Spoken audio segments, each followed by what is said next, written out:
Inflation at 8.3% nationwide, and that is dragging approval numbers for the president. Screw that. How about dragging down our wallets, emptying our bank accounts?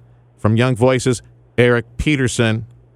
Eric, this is that issue that affects everybody, inflation. What we pay at the gas pump, which is record high gasoline price. That's crazy right now. We have a new record high. I think this morning was like $4.47 or something like that. Diesel prices off the charts, and of course the truck drivers, they're paying through the nose to deliver everything to the stores and the supermarkets, and of course we're paying for that as well. Inflation is everybody's affected. Unlike the immigration issue, that's an issue for us here on the border, but not for the rest of America. We're always so frustrated that nobody pays attention to this border crisis decade after decade. And right now under Biden, it's the worst mess ever. Abortion doesn't affect everybody either. Very emotional, but doesn't affect everybody. Inflation does.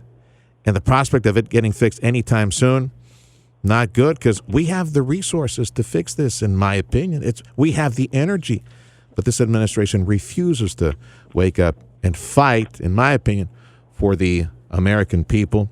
We have a change, politically speaking, a change coming up in November.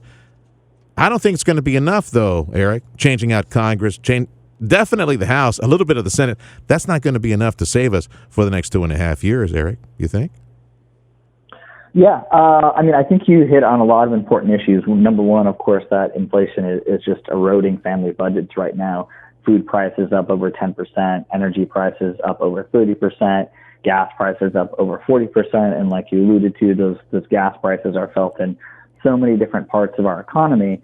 When you talk about inflation, I think it's important to talk about, the two causes of inflation. One is, of course, shortages, right? So sort of supply chain constraints. And you see a lot of that with the energy agenda, what's going on right now. Obviously, not using as much as our natural resources as we have available.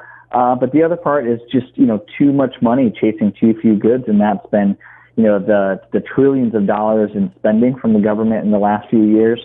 And the Fed having, historically low interest rates that they're finally starting to raise a little bit. And, that's caused a lot of consternation on Wall Street. But at the end of the day, if we're going to get inflation under control, we're going to have to both fix our supply chains and our, fiscal and monetary processes. And the talk still continues up in D.C. and freeing up billions more for the country. Just this morning, I was reading this little report said that they're thinking about several tens and tens and tens of billions more for some service sector jobs like bars and restaurants and other entertainment-based businesses, like to try to save them. We don't need more cash. We don't have enough supplies. That's going to increase the prices of everything. Do you think another one was the relief of some school loans? Some. Because at first it was relieving maybe $10,000 for everybody, and then the president realized that's not going to be politically popular to forgive thousands of dollars of student loans for some well-to-do liberal education, employees out there. They can pay their own debt. He wanted to go for lower income folks. But even so, all this relief represents more cash. And I don't think the second one, like the relief of some student loans, I don't think that's going to happen before November. What do you think? Yeah, I think that's looking increasingly unlikely. It's a constitutional question whether or not you can do it.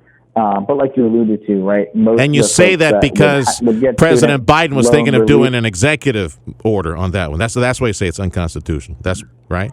Yeah, at minimum, it's a question, right? Generally, these things would have to go through Congress.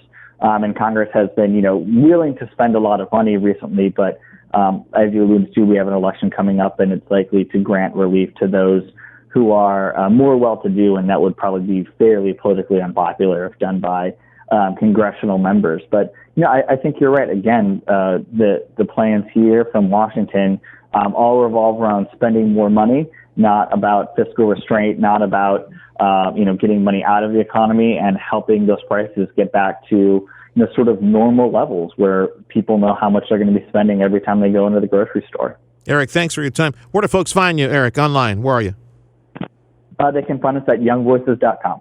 youngvoices.com. Eric Peterson, thanks.